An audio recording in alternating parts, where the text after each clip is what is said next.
Hey friends, happy Tuesday. Tuesday, yes, that is the day it is today.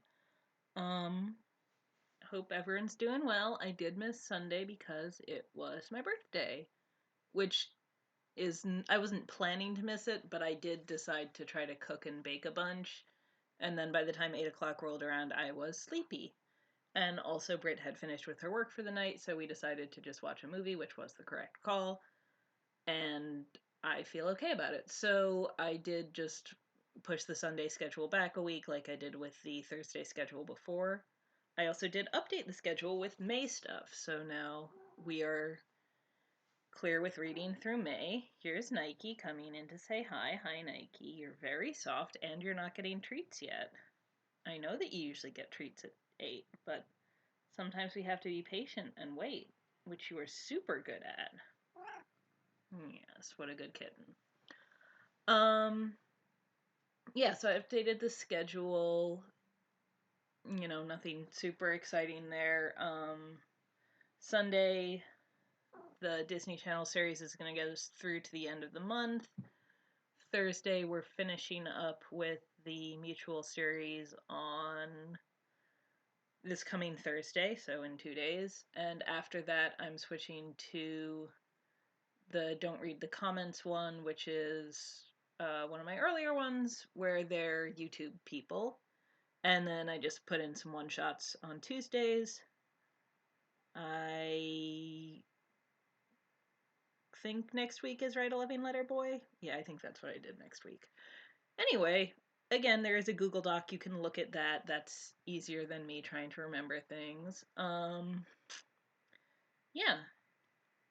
I had my Animal Crossing birthday party, which was fun. I made a maze, which was basically a minefield full of pitfall traps with a prize at the end, and I did enjoy that. I had some visitors, got to see some friends virtually. My mom thought my birthday was on Friday, and she sent me flowers on Friday, and I had to tell her that wasn't when my birthday was, which was fun. She told my brother that, and he was like, "Well, yeah, I didn't think that sounded right, but my brother is so bad at dates that he once asked me if Christmas was on the 25th. So, like, if he had said, I don't think that's her birthday, my mom is not sure she would have believed him, which is correct. So, yeah. Anyway, we all had a good laugh about that. And I got some flowers on Friday, so that was nice. And Britt finished with her last project of the semester yesterday and turned that in. So this is her first night off, which is very exciting. She has a bottle of wine that she's going to drink all of. And we've got some Legos that we're going to do. I don't know when we're going to start those, but we're very excited. We've got the bookshop. We've got some dinosaur fossils. We did the first one of those. And, oh, my brother sent me the Tokyo architecture one. So, plus I got some free Easter stuff, like Lego Easter eggs, which I didn't order, but they just threw in as a bonus, which was kind of cool. And I guess we'll do those at some point. Got some puzzles. Yeah. And of course, once May starts, there will be new animals to catch in Animal Crossing. Or, sorry, that sounded like there'll be new bugs and fish because you can catch bugs and fish and donate them to your museum, which is my favorite thing. You also dig up fossils, but those are more random, whereas, like, if you get a bug or a new fish. Hi, Nike. And they shift based on the month, so very excited to get new bugs and fish and expand my museum, which I love very much. We also now have art. That was an update that came in on the 23rd. So, got an art gallery. That's pretty sweet. Got some events coming up. Yeah, there's a lot going on. We're rewatching Community right now. We just got to season 4, which the gas leak season. I think I only watched it once when it was airing, and I don't remember it very well. So far, we've only watched like a couple episodes. It's not as bad as I remembered. I remembered being very upset with it, but it's also one of those things where it's like that it's different and you're sort of like reflexively mad. The first episode's also pretty rough, but there are rough episodes Community in every season, so I'm interested to see how I now regard the gas leak season.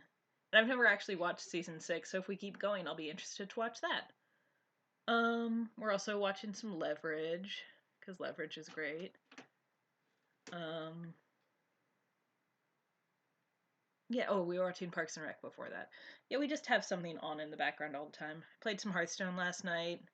My dad has been calling me less because I'm playing less Hearthstone and more, Animal Crossing. I haven't played Final Fantasy VII in a while. I still need to get back to that. I do want to see it through to the end, although I've been spoiled for the end, but, not in a way that made me not want to finish, just like, if I'm playing Final Fantasy VII, then we can't be watching something, and the TV's occupied, and, it feels like more of a commitment than playing Animal Crossing, like, on the handheld version of the Switch. Yeah. So we're all doing well here. Everything's pretty good. We got some more cloth masks. My mom sent some. I ordered one online, and Britt's mom's gonna send some. So starting tomorrow, they're required for anytime you leave. So it's a good thing we've got more, because I was pretty much already wearing them, but like it's also in common areas of buildings, so we'll have to wear them to check the mail. Not that I think my neighbors are going to call the cops on us for not wearing masks, but anyway. It's 8:02, so let's get started with JSTOR and Chill. This one is 4,800 words, so probably about half an hour. And here we go.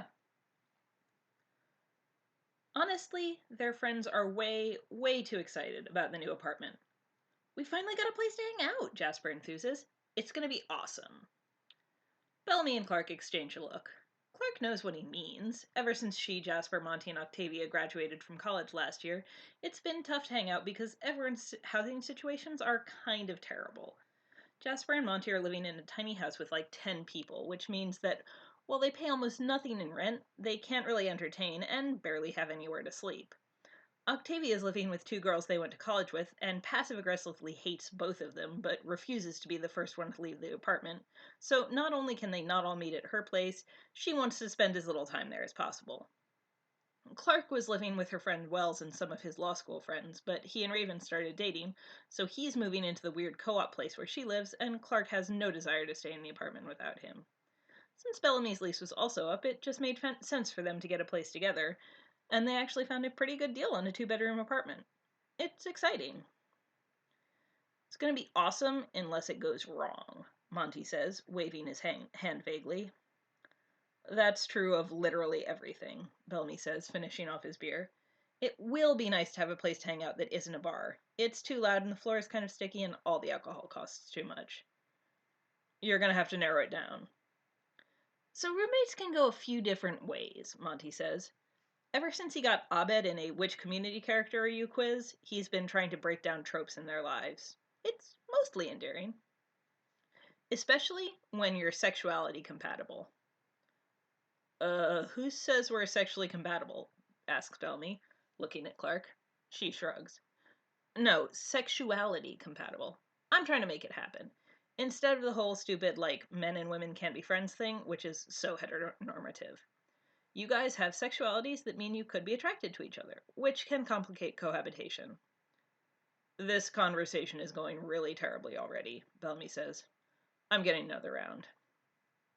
Clark glares at him as he leaves, mostly because he's abandoning her to this conversation alone. Sexual compatibility is not a thing here, Monty. Bellamy and I get along. Sex isn't a factor. It's true at this point. They bicker from time to time, but it's in a fun way. And they're comfortable with each other, which is what really makes her think it'll work. They have an easy, unspoken rapport, almost telepathic, and they're both as happy with quiet, chill nights at home as they are going out and getting wasted. I'm just saying, most likely scenarios here are that you guys start hating each other, causing a fracture in the group, or you, start really liking each other. Or we're awesome roommates who let you guys hang out and drink our booze, Clark says. Okay, yes, but at some point, if you're sexuality compatible with someone and like living with them, why aren't you dating them? We haven't even moved in together yet, Bellamy says, sliding Clark a beer and sitting back next to her in the booth. Let's stop predicting everything that's gonna go wrong, okay? I want it to be a surprise. Cheers to that, says Clark, and clinks their beers together. The first month is really great, honestly. They spend most of that time slowly unpacking shit when they're both around, which is about half figuring out poster placement and half making fun of dorky things the other owns. They come up with a schedule for cooking, which Clark has never had with any previous roommates, and they actually eat together most nights and watch weird shit on Netflix.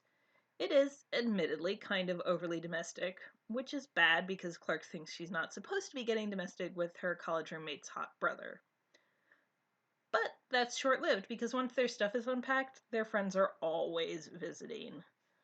The first 2 weeks after they declare their apartment ready for visitors, the only night they have to themselves is the last Sunday, and that's just because Raven's plans get cancelled, so Wells goes home to get laid instead of moping around on their couch. Jesus fucking Christ, says Bellamy, collapsing onto the couch with a groan. It's like having a bunch of really needy dogs. Clark snorts, but she's also pretty worn out. It's a lot, honestly. It feels like they're getting chaperoned almost, like no one trusts them to be alone. Which is totally unnecessary because they're not like that. They're friends. And they live together, so if they wanted to hook up, they could definitely find time. Bellamy's head drops onto her shoulder. I really don't want to do anything tonight. How do you feel about history documentaries? That sounds like something I can fall asleep watching. In a good way. Philistine, he says. This is Ken Burns, okay? Civil War. It's gonna be awesome. He's a master, Clark. Uh-huh, she says. I'm just saying, I'm not like a total introvert, but I definitely need a lot more me time than I've been getting. Do you want me to go watch in my room? He offers, straightening up. I can do it on the laptop if you want to be alone. I get that. No, you're fine. You don't count. And I want to see what your stupid documentary is about. It's not stupid, it's awesome, he says, scowling without any heat. This is your country's history, Clark.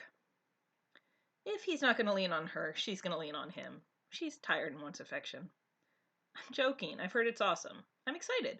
If I fall asleep, it's just because I'm tired, not because it's not cool. You really are worn out, he observes, surprised. Work was stressful this week, and I love my friends, but I don't actually want to drink like I drank in college. And honestly, she kind of missed him, which is pathetic and worrying. But Bellamy one-on-one is different from Bellamy and company, quieter and less concerned with seeming cool and aloof. He tends to brother everyone when more people are around, acting more like the adult he thinks he's supposed to be than an actual friend. But just the two of them? Just the two of them is really nice. That's some maturity, he says, amused. I'm proud of you. As long as you don't fall asleep during this documentary. This is a classic, Clark. Do you know how many awards it won? It broke all sorts of records for PBS broadcasting. This is all really impressive. I'm worried it's not going to live up to the hype. God, you're a brat. Prepare to have your mind blown. And okay, it actually is really good.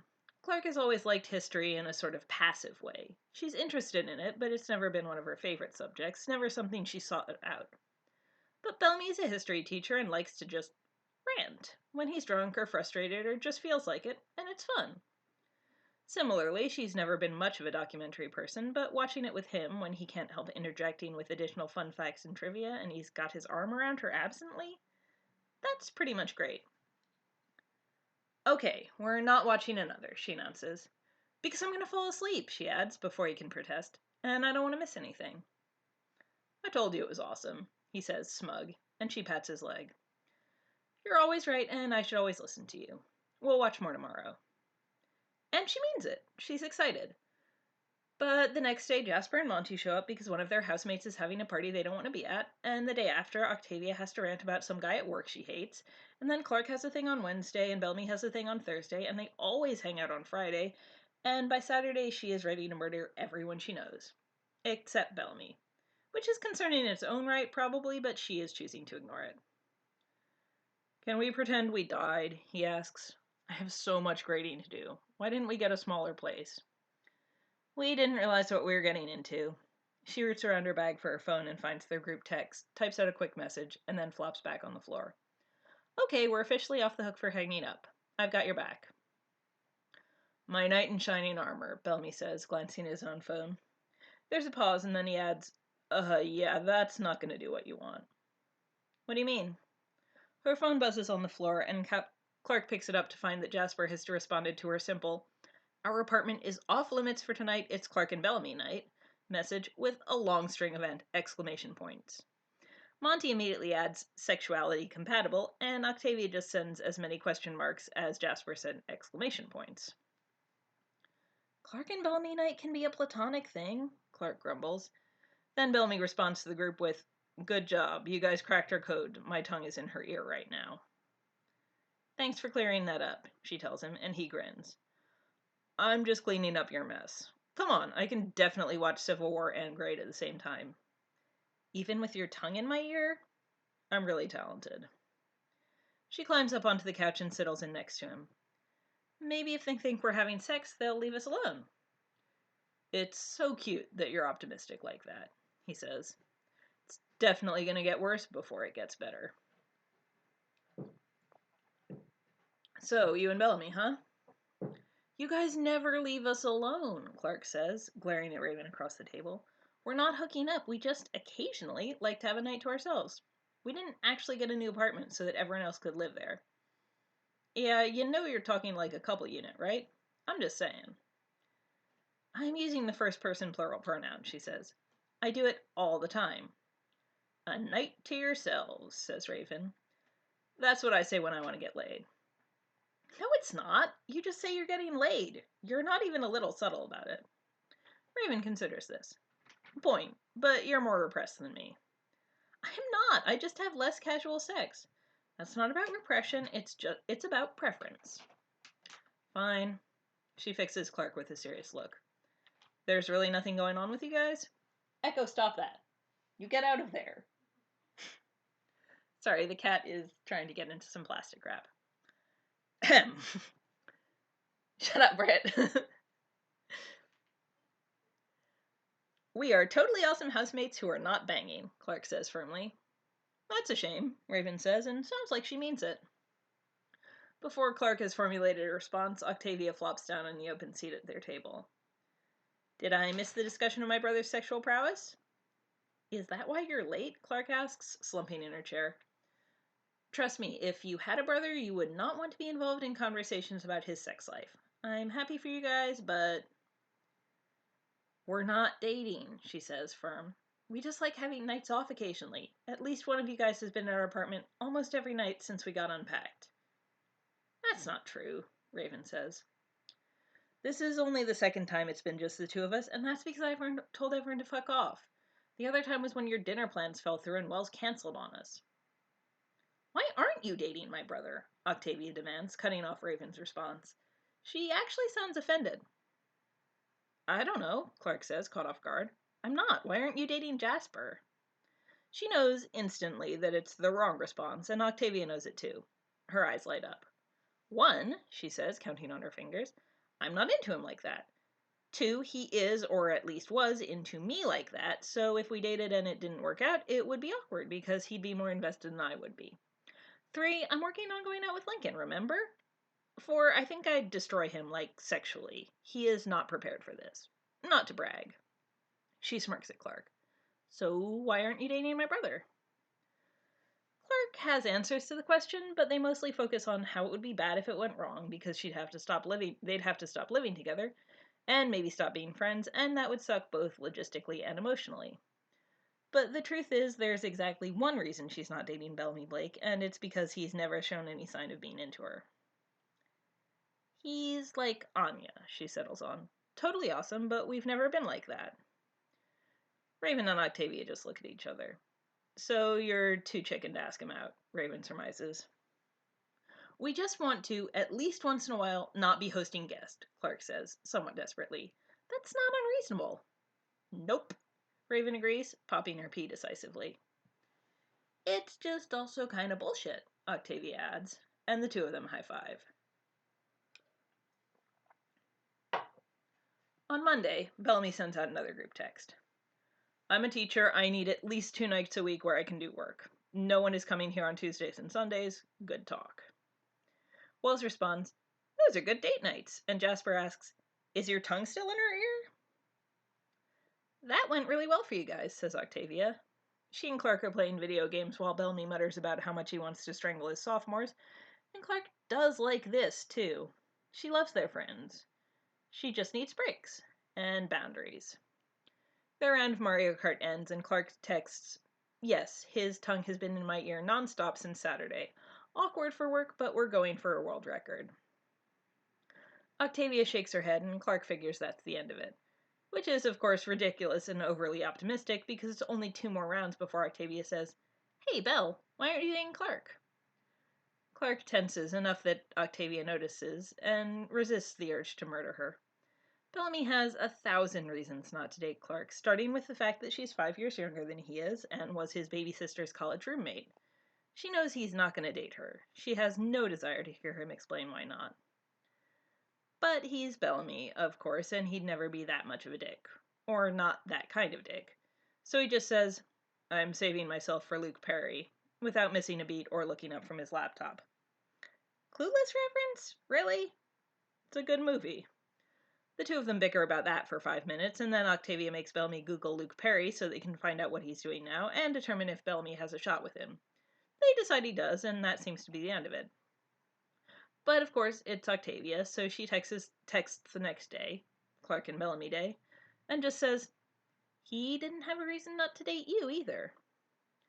Clark ignores the message in favor of unlocking the apartment door on the grounds that she doesn't really want to get involved in a debate about how Bellamy was being polite.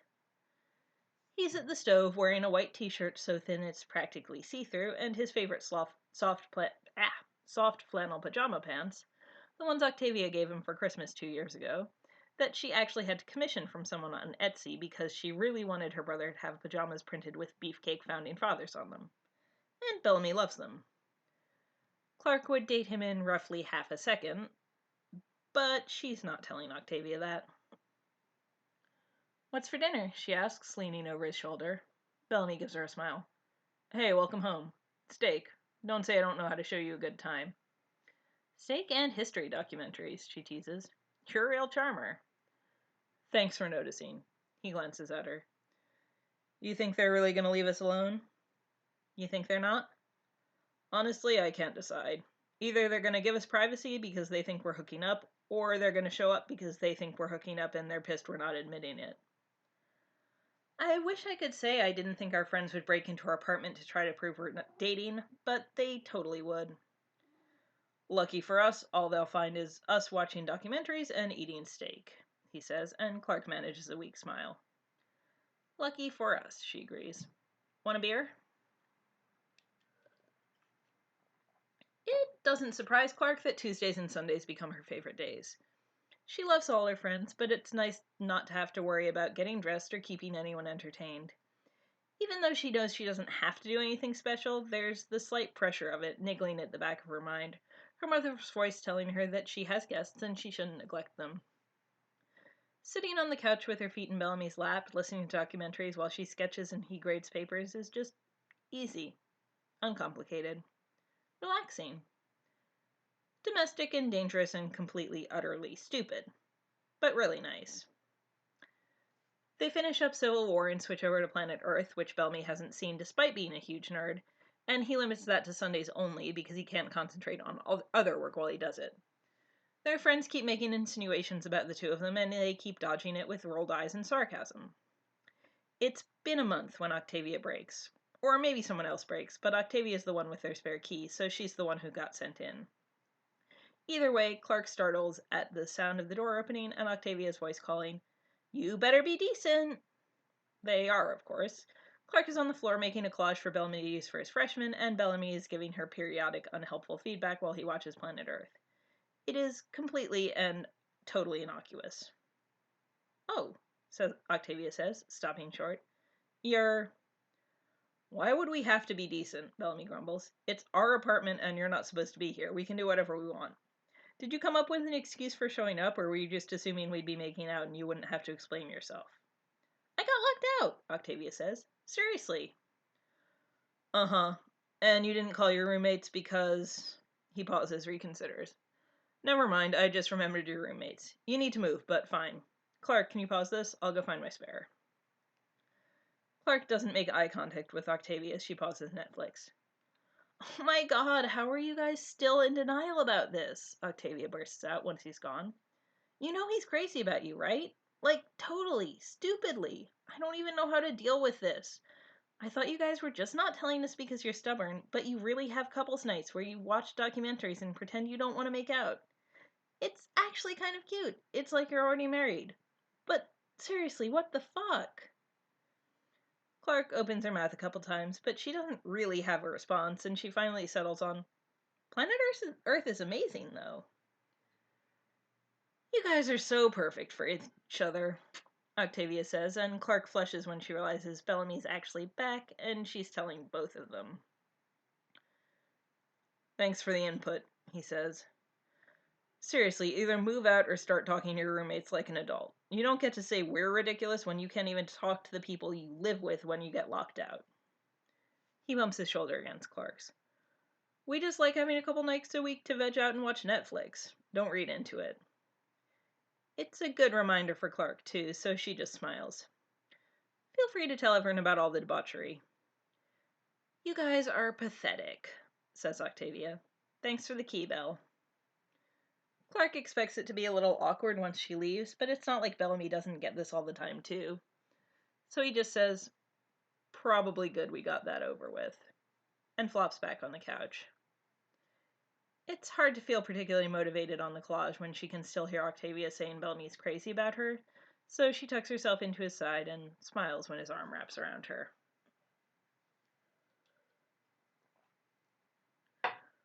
So they really were being polite, Bellamy says, groaning as he collapses on the couch next to Clark. Jasper has apparently been convinced that really they're busy and they don't want to play the new board game he just bought. I'm kind of impressed. Didn't know they had it in them. Clark genuinely believes they're not even doing it on purpose. It's just that they apparently took date night seriously, but things can come up to interrupt documentary night. I think they really want us to make it, Clark says. It's cute. They're rooting for us. Bellamy is quiet for just a beat too long, so when he says, maybe we should just start dating, so they'll leave us alone again, it doesn't quite sound like he's kidding. When Clark glances over, she sees he's staring resolutely at the TV, slightly flushed. She grins, can't help it. That was really smooth. Yeah, I practiced. He lets out a huff and slides a little closer. Does it make it less smooth if I was waiting for the last episode of Planet Earth to make a move? I wanted to finish first, in case you turned me down and it got awkward. Yeah, that's way less smooth. But so's practicing, so... He slides his hand under her jaw to kiss her, just for a second, like he's checking in. The quick press of his lips against hers, not nearly enough, and then he's pulling away again. She chases his mouth and he laughs. I was serious about finishing Planet Earth first. It's just 5 more minutes. And you couldn't have waited? She teases, sliding her arms around him as she settles in closer. They're definitely gonna date. She can be more obvious about the cuddling. Jasper showed up. He gave me such a good opening. And seriously, it's just 5 more minutes. I would be pretty disappointed if we started dating and replaced documentary night with sex. I like documentary night. Me too. He clears his throat.